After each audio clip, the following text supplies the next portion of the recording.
This video is intended to be a guideline for proper maintenance techniques for Tarkett products. For complete details, refer to the complete installation instructions for your product.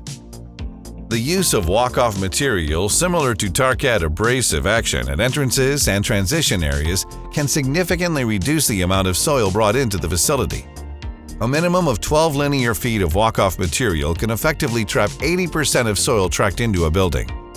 Select equipment and chemistry from products certified under the Carpet and Rug Institute Seal of Approval testing programs. Ensure that dry vacuuming is performed by passing the vacuum in both directions over the area and by making multiple passes over the carpet.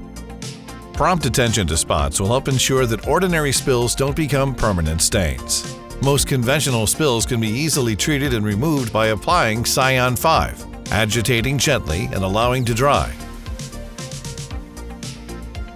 Some cases will require rinsing with an extractor in hot water. Please see Tarkett's Soft Surface Maintenance Manual for more details.